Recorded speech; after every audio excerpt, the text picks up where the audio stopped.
Nowadays, thanks to faster and cheaper transportation, we are living in a global village.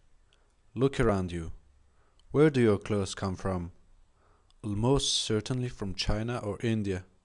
Your watch? Perhaps from Switzerland. And your food?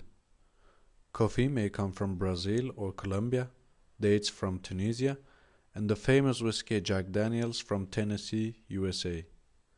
And what's come from Belgium?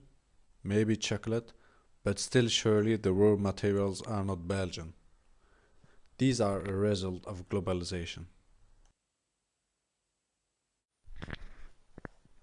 The Earth is becoming smaller and smaller in terms of accessibility and transport. This causes on the one hand an economic growth, but on the other hand a bigger environmental impact. In this context, several incentives lead companies to develop environmental policies. In some sectors, laws forbid companies to exceed a certain level of pollution. Some other companies invest by themselves in green processes to enhance their branding, to receive subsidies, to make money in the long term, and to attract more and more shareholders. All of this requires a good preliminary assessment of the environmental impact of the business. In order to evaluate the environmental impact of their business, companies use the resource efficiency accounting method. This method appeared in 1998. A company analyzes its financial and environmental situation based on specific data such as the structure of production process, the amount of waste, the usage of materials such as water, air, electricity, fuel, and so on. With all this information, companies are able to write their yearly sustainability reports.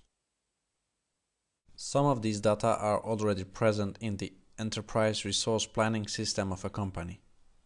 For example, ERP systems contain information about the classification of materials, the dangerous goods, and some disposal criteria. But this is not enough to conduct a resource efficiency accounting. We need then another database, which will be the Environmental Management Information System. This system contains valuable data on residual material, material and energy flows, energy consumption, and waste emission. Initially, the two systems work with different data formats. In order to efficiently combine the Environmental Management Information System and the Enterprise Resource Planning System, we need to convert both in a common format.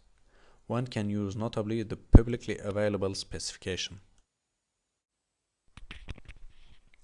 Thanks to the resource efficiency accounting, we can better assess the environmental impact of a given company, but a complete analysis of a product requires data from each step of the production process. For that, we need information from other companies in the downstream of the supply chain. In this way, each company will add its additional impact to the previous one, and once the product arrives at destination, we are able to say precisely the impact of its production and its distribution.